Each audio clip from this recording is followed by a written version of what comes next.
Olá pessoal, sejam todos bem-vindos. Hoje nós vamos ler a 7ª parte, do livro.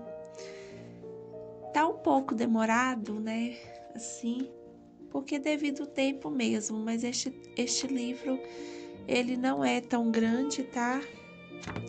Ele não é muito grande assim, ele só tem apenas 127 páginas, contando com as orações no final. Mas tá quase acabando. Espero que vocês todos estejam gostando. Amém? Então vamos começar. Pedir para que o Espírito Santo nos dê discernimento, sabedoria, que Nossa Senhora venha em nosso auxílio. Nós estamos reunidos em nome do Pai, do Filho e do Espírito Santo. Amém. Deus Pai de misericórdia, pelo vosso Filho Jesus Cristo, Redentor do mundo, em unidade ao Deus Espírito Santo, restaurador da humanidade, eu clamo por intercessão de Maria Santíssima que o Divino Espírito Santo de Deus possa fazer morada em mim e na vida de todas essas pessoas. Eu peço, por intermédio de Maria, que foi agraciada, sendo filha predileta de vós, o Altíssimo, esposa consagrada ao Divino Espírito Santo, Mãe de nosso Senhor Jesus Cristo, peço em oração que ela me ensine a fazer em tudo a vossa vontade, ó Pai. Ó Pai clementíssimo, que ela me forme em seu imaculado coração, onde o Espírito Santo encontrou morada. Que ela geste no mais íntimo de mim o Verbo encarnado. A minha alma deseja ardentemente ser templo totalmente habitado pelo vosso Santo Espírito. Que o vosso sopro de vida penetre as minhas entranhas mais profundas e imprima em mim o selo de ser vossa filha, vossa amiga e vossa serva. Eu confio a direção de minha vida a vosso Divino Espírito Santo para que ele reine em mim, pois ele é segundo a vossa vontade, ó Pai, o hóspede das almas fiéis, zelosas. Que ele seja a alma da minha alma, seja o meu guia, meu protetor, minha fortaleza, meu paráclito, afugentando de minha vida e da vida dos meus todo engano produzido pelo espírito maligno. Trindade Santa, receba pelas mãos de Nossa Senhora de Pentecostes as súplicas que vos faço agora neste cenáculo, na esperança de que nasça em minha vida um novo Pentecostes. Amém. Então vamos começar. Nós sabíamos que Jesus partiria, mas também ele permaneceria conosco na fração do pão, por meio de seu Espírito, na Igreja. De fato, não nos deixaria órfãos. Em sua penúltima aparição, ele nos avisou que seu tempo já havia se cumprido. Muitos dos discípulos choraram. Jesus nos disse que a saudade poderia existir, mas a tristeza não deveria reinar em nós. Ele então recordou a toda a comunidade que a igreja que nascia teria a função de manifestar até os confins do mundo a sua presença e que o Espírito Santo nos iluminaria nesta missão. Mais uma vez, ele deu autoridade a Pedro, dizendo que depois deste, um outro assumiria o serviço, e a igreja nunca ficaria sem um líder. Recordou que estaria presente no pão e no vinho, assim como fez a última ceia, pedindo para que repetíssemos esses gestos em sua memória. Reafirmou a necessidade de batizar os convertidos em nome do Pai, do Filho e do Espírito Santo. Ratificou que o maior poder é o serviço. Pediu-nos uma comunidade viva, mais do que uma comunidade de regras. Disse que os apóstolos eram os pilares da igreja que estava nascendo e mais uma vez ele repetiu suas últimas palavras ditas na cruz.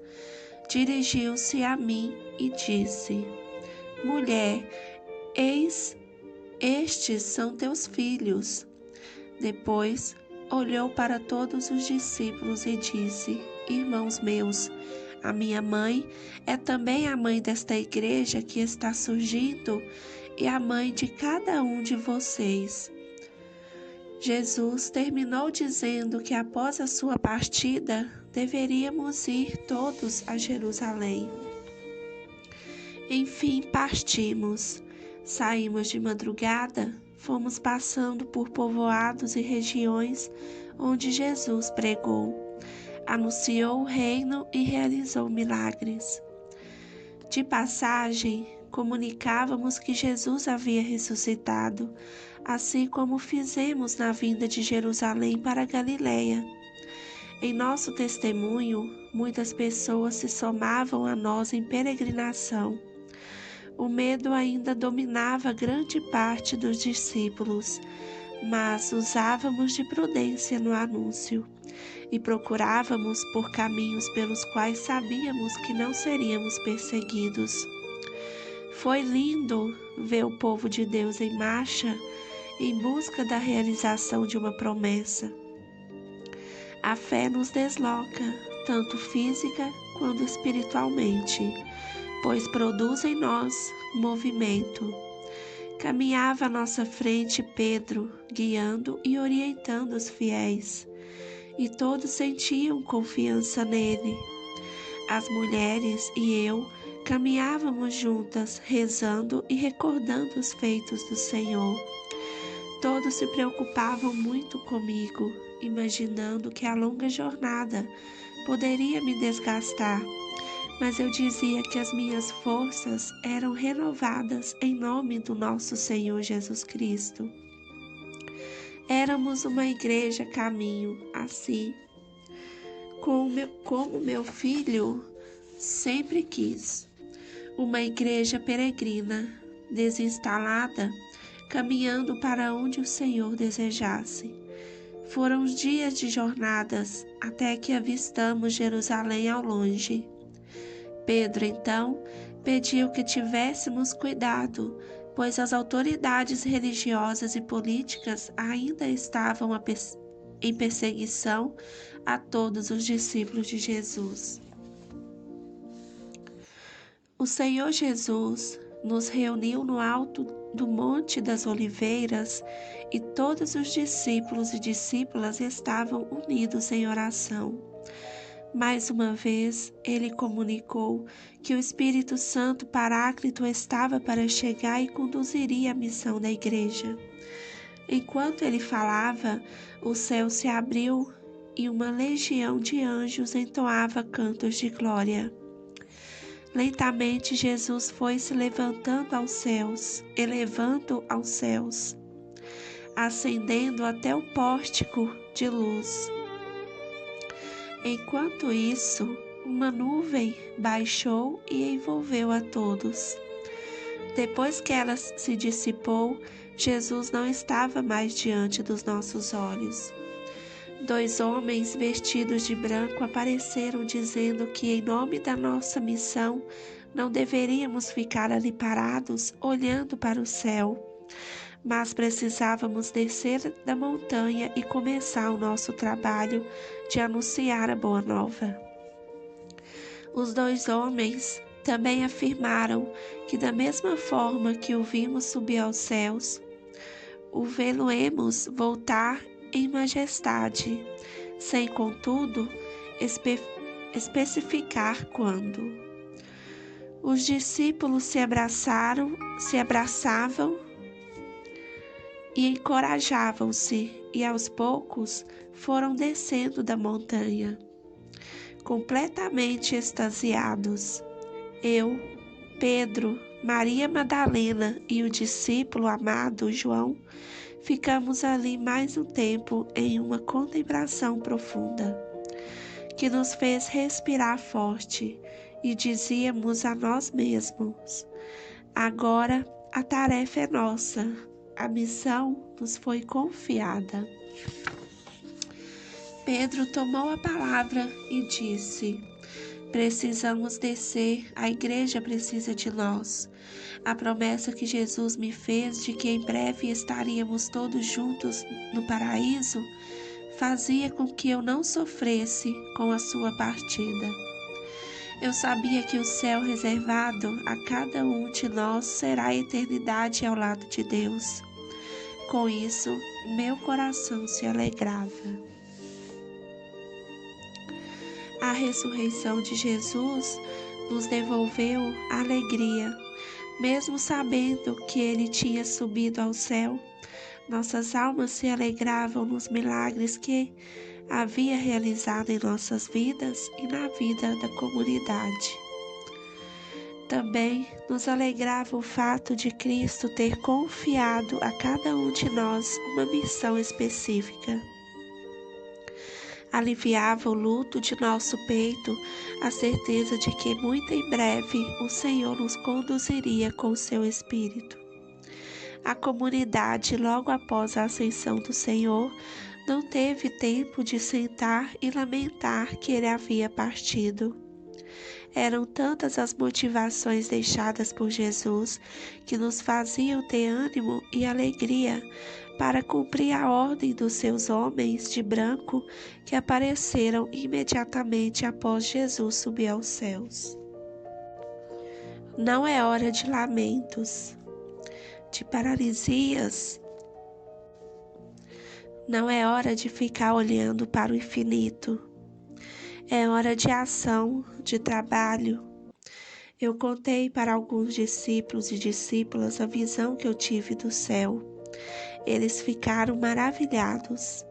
Pedro, com muita sabedoria, fez uma prece mais ou menos assim: bendito seja Deus, Pai de nosso Senhor Jesus Cristo, que nos escolheu para tão grande missão. Temos a certeza de que um dia ressurgiremos com Cristo e nessa certeza que a nossa fé se fundamenta. Tribulações, sofrimentos de todo tipo cairão sobre nós, porém passarão como a fumaça de um incêndio. Nós vamos suportar e lutar contra toda adversidade, pois a alegria do Senhor ressuscitado reina em nós pela fé e esperança. Enquanto estávamos em Betânia, na casa de amigos, Maria Madalena disse que gostaria de conversar comigo. Ela me contou que assim que Pedro e João saíram correndo do túmulo para anunciar que o Senhor havia ressuscitado, entrou no túmulo para recolher os panos que envolveram o corpo de meu filho. Madalena me mostrou uma bolsa de couro de cabra e entregou-a para mim. Dentro da bolsa estavam o sudário e os outros panos usados no ritual de sepultamento. Como o corpo de Jesus foi muito castigado com chicotadas, seu sangue imprimiu nos panos a figura de seu corpo. Conforme desenrolava os panos, eu chorava compulsivamente. Era como se novamente eu recebesse o corpo de Jesus em meu colo. Chorava sobretudo recordando a dor e o sofrimento que ele teria sentido. Madalena me abraçou também em lágrimas e disse que as relíquias me pertenciam, que elas as guardara para mim. Eu as beijei com devoção. No entanto, eu disse que ela deveria ser a guardiã desse tesouro. Ela deveria ser a guardiã desse tesouro. Desculpa, meu gente, a minha voz não tá boa. Maria Madalena se comoveu com o meu gesto, afirmando que guardaria a relíquia, mas que esta pertencia à igreja. como testamento do sangue jorrado na cruz que nos levou de nossos pecados, que nos lavou de nossos pecados e garantiu-nos a vida eterna. Enquanto isso, chegaram outras mulheres que também veneraram o sudário e os outros panos. Naquele tempo, de meu coração brotou este hino de louvor. Minha alma glorifica o meu Deus, o meu espírito exulta de alegria no meu Salvador. O Senhor desejou que eu fizesse parte de seu projeto de salvação. Louvado seja o Senhor, que enviou o seu Santo Espírito a fim de me capacitar para a missão tão excelsa. Eu rendo graças ao Deus da minha vida, que retirou do charco de lodo todos os seus filhos, que viviam sem esperança. Eu bendigo ao Altíssimo, que nunca desamparou o seu povo, que não levou em conta as muitas infidelidades que cometemos, mas nos envolveu em sua misericórdia infinita. Eu te louvo, Pai, por escolher o meu ventre para ser morada do teu Filho. Engrandeço-te por ter sido morada do Verbo, por eu ter sido morada do Verbo. Louvo-te pela morte redentora de Jesus, por sua gloriosa ressurreição e por sua ascensão aos céus. Rendo graças pela Igreja que nasce, pelas maravilhas que serão realizadas por meio dela. Louvo-te, ó Pai, pelo Espírito Santo, que será derramado em profusão sobre todos os discípulos de meu Filho, Jesus. Bendigo ao Deus da minha esperança por todos os meus filhos que ainda nascerão e que no futuro serão a alma da Igreja em diferentes tempos da história. Em uma das nossas últimas conversas, antes de entrarmos de fato em Jerusalém, os discípulos comentavam sobre o Paráclito que Jesus prometeu enviar à sua igreja. Nós sabíamos e tínhamos a clareza de que se tratava do Espírito Santo que abraçaria toda a terra. Pedro, então, didaticamente, disse aos discípulos mais ou menos assim: a palavra Paráclito significa advogado, aquele que intercede e defende diante das mais diversas acusações e condenações. Assim o Espírito será o nosso defensor. Ele consola e conforta os corações sufocados pela dor e pelo sofrimento. Ele envolve-nos com sua sombra, criando em torno de nós uma barreira espiritual. Também nos encoraja, tornando-nos fortes, destemidos na fé, reanimando as nossas forças espirituais. O Paráclito é capaz de dar vida nova a todos quanto desejarem renascer do alto, em espírito e em verdade. Pedro terminou de ensinar aos discípulos e toda a assembleia a uma só voz. Rezava implorando a presença do Espírito Santo entre nós. Vem, Espírito Santo, Santo Espírito de Deus, vem a nós. Renova-nos com teu Espírito, Senhor Jesus. Vem com poder nos curar e libertar. Vem, vem, vem. Espírito Consolador, enche a tua igreja com teus santos dons. Renovai a face da terra, Espírito Libertador. Algumas mulheres, os apóstolos e eu, fomos novamente ao alto do Monte das Oliveiras para fazermos uma vigília de oração. Sabíamos que o Espírito do Senhor estava para chegar e por essa razão decidimos rezar nesse local tão especial. Os frutos das oliveiras plantadas neste lugar santo são a matéria-prima do azeite e do óleo. e nós sabemos que a unção que receberíamos pelo Espírito por meio desse óleo perpassaria a pele de nossos corpos, tocando e ungindo as nossas almas. Nós, os discípulos de Cristo, estávamos prontos para receber este óleo de alegria. A unção do Espírito de Deus cria em torno de nós um escudo que afugenta todo espírito maligno que tenta se apossar de nós. Os filhos e filhas de Deus, ungidos com este óleo, são consagrados a Ele. O nosso grupo de mulheres orantes intercedia pela igreja que nascia. Pedíamos que todos nós fôssemos perseverantes até a morte. Pedíamos que Deus nunca deixasse faltar em nosso espírito este óleo que faz com que as nossas lamparinas internas fiquem acesas, em prontidão constante. O óleo derramado em nossa fronte era um sinal visível de que éramos invencíveis em Deus Pai, nosso Pai. Bom, gente, eu vou terminar por aqui. Eu creio que amanhã já termina o livro, viu? Eu creio que amanhã mesmo termina o livro aqui, tá bom? Vocês desculpem minha voz, eu tô um pouco rouca hoje. Sim, minha garganta não tá muito boa hoje, tá bom? Aí amanhã eu creio que nós terminamos, tá? Este livro maravilhoso, né? Amém?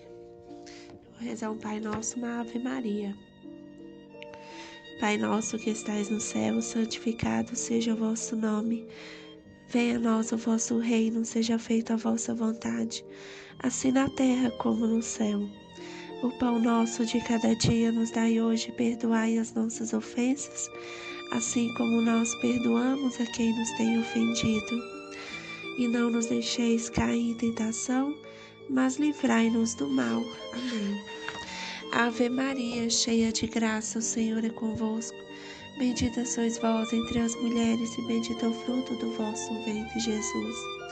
Santa Maria, Mãe de Deus, rogai por nós, os pecadores, agora e na hora da nossa morte. Amém.